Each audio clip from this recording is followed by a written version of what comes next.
అభిప్రాయం ఏంటో నా అభిప్రాయం ఏంటో 2029లో ఎన్నికల్లో ఎవరు గెలుస్తారనేది 2029 ఎలక్షన్లో ఎవరు గెలుస్తారనేది నా అభిప్రాయం ఏంటో ఖచ్చితంగా ఉండవల్లి అరుణ్ కుమార్ గారు కూడా సేమ్ అదే చెప్పారండి. నా అభిప్రాయం అది యాజ్ యూజ్గా అలాగే మాట్లాడాడు ఆయన కూడా. అందు గురించే నేను ఈ వీడియో చేయబోతున్నాను. 2029లో జగన్మోహన్ రెడ్డి గారు గెలుస్తారా లేదా అంటే కనుక అది కనుక జరిగితే కనుక అంటే నేను అనుకున్నట్టు జరిగితే కనుక జగన్మోహన్ రెడ్డి గారు ఖచ్చితంగా విజయం సాధిస్తాడు. దాంట్లో ఎలాంటి డౌట్ లేదు.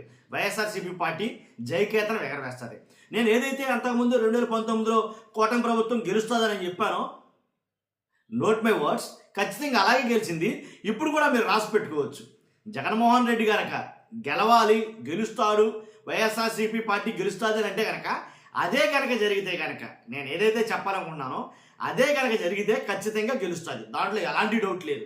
నేను చెప్పాలనుకున్న విషయాన్ని నేను ఏదైతే నా అభిప్రాయం ఏంటో అదే అభిప్రాయాన్ని ఉండవల్లి అరుణ్ కుమార్ గారు కూడా మాట్లాడుతున్నాడు. ఆయన సేమ్ అదే అభిప్రాయం చెప్పాడు. ఒకసారి ఆయన ఏం చెప్పాడు విందాం, ఒకసారి మాట్లాడదాం. కూటమిలో లేకుండా ఉంటే మాత్రం వన్ సైడ్ అయిపోతుంది. ఎవరికి? జగన్కి. 2020 అంతే 2019 అయినట్టు వన్ సైడ్ అయిపోతుంది. కూటమి ఉంటుందా లేదా అన్నది మళ్ళీ మోడీ చేతుల్లో ఉంటుంది. చూడాలి మరి. కాంప్లికేట్ మోడీ వాళ్ళైతే ఎలాగో డిస్టర్బ్ చేసి ఏదో ఒకటి చేసి వాళ్ళ గవర్నమెంట్ రావాలని కోరుకుంటున్నాం. బీజేపీ వాళ్ళకి అందులో కాంప్రమైజ్ ఉండదు. ఎందుకంటే దాని వెనకాల ఒక ఎజెండా ఉంది. వాళ్ళకి క్లియర్ గా వాళ్ళకి ఒక విజన్ ఉంది. whether we agreed with it or not, that's a different matter. But definitely they have a particular agenda. Agenda on clear అవ్వండి అందులో. To overcome in any ఎవరైనా సరే బలేస్తారు, ఏమైనా చేస్తారు. అలా కల్లోలో అయిపోయినా పర్లేదు. They want to regain the power. Next వాళ్ళకి చంద్రబాబు నాయుడు గారి మీద పైన ఎంత గట్టిగా కావాలించుకున్నా మోడీకి చంద్రబాబు నాయుడుకి టైం వచ్చినప్పుడు దెబ్బ వేసేద్దాం ఈయన ఆయన కూడా చూస్తుంటారు. సో ఆ దూరం ఇద్దరి మధ్య ఉండనే ఉంటుంది. అది ఎప్పుడు ఉంటుంది. అవసరాన్ని బట్టి కలుస్తున్నారు కానీ ఆ అవసరం లేదనుకున్న మరుక్షణం ఇద్దరు విడిపోతారు. అది నేను చెప్పింది కూడా అదే. ఖచ్చితంగా వైఎస్ఆర్సీపీ పార్టీ 2029లో గెలవాలి, గెలుస్తుంది అని అనుకుంటే కనుక ఒకటి ఏం జరిగితే గెలుస్తుంది అంటే కనుక కూటమిగా ఉన్న ఏదైతే టీడీపీ కావచ్చు, జనసేన కావచ్చు, అలాగే బీజేపీ కావచ్చు, ఈ మూడు పార్టీలు కూటమిగా వెళితే గెలుపు కష్టం కావచ్చు. కానీ ఎట్టి పరిస్థితుల్లో కూటమి విడిపోతే కనుక వారు వన్ సైడే. ఆయన మాట్లాడిన మాటే వారు వన్ సైడ్ అయిపోయినట్లు. దాంట్లో ఎలాంటి డౌట్ లేదు, మీరు రాసి పెట్టుకోవచ్చు. ఎందుకంటే విడివిడిగా పోటీ చేస్తే కనుక డ్యామ్ షూర్ ఇంకా మొతక మాటల్లో చెప్పాల్సి వస్తే కనుక సహజంగా అందరూ మాట్లాడుకునే మాటల్లో మొతక మాటలే చెప్పాల్సి అంటే తడిగొట్టేసుకుని తొంగవచ్చు అంటారు కదా, సింగిల్ లైన్లో అలా పడుకోవచ్చు. దాంట్లో ఎలాంటి డౌట్ లేదు. ఎందుకు చెప్తున్నారంటే విడివిడిగా అయితే కనుక అసలు జరగదు. నేను చెప్పడం ఎట్లా ఈ మాట విడివిడిగా పోటీ చేస్తే జగన్మోహన్ రెడ్డి గారు గెలుస్తారని నేను చెప్పడం కాదు. పవన్ కళ్యాణ్ గారు రీసెంట్గా జస్ట్ ఫ్యూ డేస్ బ్యాక్ మాట్లాడాడు. ఆయన ఏమని, మనం ఖచ్చితంగా ఇలాగే ఉండాలి, మన మైత్రి బంధం ఇలాగే కొనసాగాలి, ఏంటి ఏమాత్రం ఛాన్స్ ఇచ్చామో జగన్మోహన్ రెడ్డి గారిని అడ్డుకోవడం కష్టం అని పవన్ కళ్యాణ్ గారు మాట్లాడారు. ఇప్పుడు ఆయన మాట్లాడినా, ఉండవల్లి అరుణ్ కుమార్ గారు మాట్లాడినా, నేను మాట్లాడినా చాలామంది రాజకీయ ఉద్దండులు చాలామంది మాట్లాడుతున్నారు. ఏమని, కూటమి కనుక అలయన్స్ విడిపోతే కనుక ఖచ్చితంగా జగన్మోహన్ రెడ్డి గారు సీఎం అయిపోతాడు, ఎలాంటి డౌటు లేదు. మరి కూటమి కొనసాగుతుందా 2029 ఎన్నికల్లో కూడా అంటే కనుక చెప్పడం. ఇక్కడ ఎలా అంటే చంద్రబాబు నాయుడు గారి మనస్తత్వం ఎలా ఉంటుందంటే తాను ఏరు దాటడం కోసం ఏమైనా చేస్తాడు ఆయన. అదైతే కనుక నేను అబ్జర్వ్ చేసింది. తాను ఏరు దాటడం కోసం ఏమైనా చేస్తాడు. వన్స్ తనకు అవసరం లేదు అని అనుకుంటే కనుక మధ్యలో వదిలేయడానికి కూడా ఆలోచించాడు ఆయన. ఎందుకంటే రాజకీయం కోసం. ఎందుకంటే ఏ పార్టీతోనే పొత్తు పెట్టుకుంటాడు ఆయన. ఎలాగైనా సరే తను గెలవాలి అనే దృక్పథంతో ఏమైనా సరే చేస్తాడనమాట, ఏదైనా సరే. కాబట్టి మరి అలాంటప్పుడు యాక్చువల్గా బీజేపీకి టీడీపీకి పడదు. ఎప్పుడు పైకి ఏమంటారు దాన్ని, ఏం కౌగిలేది, ఏదో కౌగిలండి, పేరు సరి గుర్తు రావట్లేదు, ధృతరాష్ట్ర కౌగిలి సంథింగ్. మొత్తానికి ఆ కౌగిలి లాంటిది చంద్రబాబు నాయుడు గారితో మిత్రత్వం అనేది వాస్తవాలు మాట్లాడాలంటే. ఎందుకు చెప్తున్నారంటే కనుక అవసరం మనం గెలవాలి అని అనుకుంటే కనుక కౌగిలించేసుకోవడం. దాంట్లో ఎలాడు బీజేపీ కూడా అంతే. బీజేపీ తక్కువేం కాదు.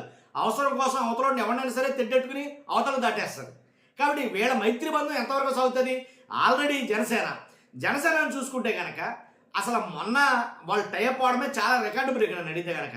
ఎందుకంటే పవన్ కళ్యాణ్ గారు తనకు తానుగా మొత్తం ఎక్కడికెక్కడ డౌన్ అయిపోవడం వల్ల వాళ్ళ కూటమి అనేది కొనసాగింది. ఎందుకని 50 తీసుకోమని చెప్పి 40 తీసుకోమని చెప్పి చాలా లెక్క చెప్పారు. మాకు అదేం లేదు, మీరు ఎన్ని సీట్లు ఇస్తే అన్ని సీట్లు ఇవ్వండి అని జీ హుజూర్ అన్నాడు కాబట్టి ఆయన పవన్ కళ్యాణ్ గారు ప్రతిదానికి ఏ పాట పాడినా దానికి వంత పాడాడు కాబట్టి ఆయన ఏంటి కూటమి అనేది ఉన్నది. మరి నెక్స్ట్ టైం అలా జరుగుతుందా? లాస్ట్ టైమే చాలా మంది జనసేన ఎమ్మెల్యేలు కావచ్చు, కార్యకర్తలు కావచ్చు, నాయకులు కావచ్చు చాలా ఇబ్బందులు పడ్డారు. పార్టీ అధికారంలోకి వచ్చిన తర్వాత చాలా మందిని తొక్కేస్తున్నారు టీడీపీ వాళ్ళు.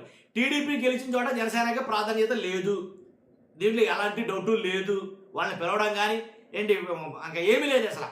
కాబట్టి వాళ్ళందరూ కూడా చాలా లోపల మదన పడుతున్నారు. పైకి చెప్పబోయినా ఎవడో పైకి మాట్లాడితే వాడిని బయటికి పంపించేస్తున్నారు కాబట్టి ఎవరు చెప్పట్లా. మరి ఇది కొనసాగుతుందంటే కనుక కొనసాగితే గెలుపు కష్టమా జగన్మోహన్ రెడ్డి గారికి? మళ్ళీ అన్నమాట కొనసాగితే ఒకవేళ కూటమిగానే ఉండి మళ్ళీ ఎన్నికెళ్తే గెలవడం కష్టమా అంటే కనుక అక్కడ కూడా నాకు తెలిసి 50-50 ఛాన్సెస్ ఉన్నాయి. బీభత్సంగా మళ్ళీ కూటమి వచ్చేస్తానని చెప్పను నేను. ఎందుకంటే జరుగుతున్న సంఘటనలు పరిణామాలు చూసుకుంటే కనుక కూటమికి వస్తున్న బ్యాడ్ ఇంపాక్ట్ బట్టి ఏంటి ఏ కులాలు కూటమికి దూరం అయ్యాయో నేను ఆల్రెడీ గతంలో వీడియో చేశాను. ఫర్ ఎగ్జాంపుల్ క్రైస్తవులే ఉన్నారు కూటమికి దూరం అయ్యారు, దాంట్లో ఎలాంటి డౌట్ లేదు. మీరు నమ్మండి నమ్మపోండి, గోదావరి జిల్లాల్లో చూసుకుంటే కనుక క్రైస్తవులందరూ ఒకే తాటిపైకి వచ్చారని చెప్పాలి గోదావరి జిల్లాలో.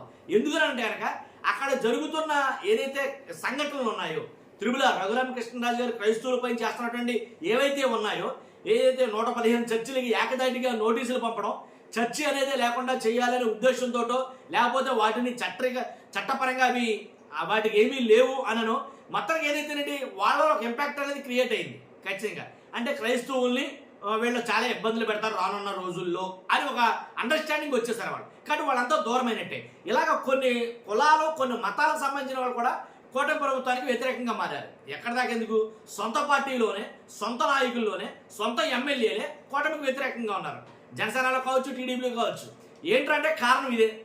కాబట్టి ఒక ఇద్దరి మీద ప్రభుత్వం నడిచిపోతుంది, మాతో పనులు లేవు, ఇలా వాటి తర్వాత మనం గెలుస్తామో లేదు, ఇంతమందికి మరలా సీట్లు ఇస్తారో లేదు, టిక్కెట్లు వస్తాయో లేదు, దీపమండగానే ఇల్లు చక్కబెట్టాలనే ఉద్దేశంతో ఏం చేస్తారు వాళ్ళంతా కూడా అంటే ఎక్కడికెక్కడ అక్రమాలు, ఎక్కడికెక్కడ ల్యాండ్ మాఫియాలు, అవి ఇవి 1-2 కాదు ఏంటి భూములని, కబ్జాలని, తర్వాత మద్యం అని, అదని ఇదని మొత్తం బీభత్సంగా చెలరైపోయారు.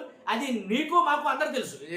చంద్రబాబు నాయుడు గారే సాక్షాత్తు సీఎం గారే కేకేసి ఏంటబ్బాయి మీ పరిస్థితి ఇంత దారుణంగా ఉందండి, ఇలా దోచేస్తున్నారేంటి, ఏంటి ఇంత దారుణంగా తయారయ్యారేంటి, ఎక్కడెక్కడ బెల్ట్ షాపులు ఏంటి ఈ మద్యం దాంట్లో సిండికేట్కి ఏర్పడి లిక్కర్ స్కాప్ 1 కాదు 2 కాదు. కాబట్టి ఇవన్నీ ఖచ్చితంగా అదైతే కనుక ఫెయిల్యూర్ అయితే కనుక కనిపిస్తుంది. కాబట్టి ఒకవేళ కూటమిగా విడిపోతే వార్ వన్ సైడ్ అయినట్టే, దాంట్లో ఎలాంటి డౌట్ లేదు. జగన్మోహన్ రెడ్డి గారు సీఎం అయిపోయినట్టే. లేదు కూటమిగా వెళితే 50-50 ఛాన్సెస్. ఇంకా కూటమి ప్రభుత్వం ఇలాగే కొనసాగితే కనుక ఆడవాళ్ళ మీద దౌర్జన్యాలు ఏంటి, పార్టీ నాయకులు, తర్వాత అశ్లీల ఎమ్మెల్యేలు ఏవైతే ఏంటి, అలాగే స్కీములు చేస్తున్న ఎమ్మెల్యేలు, వీళ్ళందరూ ఇలాగే కొనసాగితే ఎప్పటి వరకు ఎలక్షన్ వచ్చే వరకు ఇలాగే కొనసాగితే కనుక నాకు తెలిసి ఆ 50-50 ఛాన్సెస్లో ఇంకో 30% పోయి 80% 20% ఛాన్సెస్ అయ్యే అవకాశాలు కూడా లేకపోవాలి. సో అది నేను చెప్పాలనుకున్నా. మీ అభిప్రాయం ఖచ్చితంగా కామెంట్ రూపంలో తెలియజేయండి.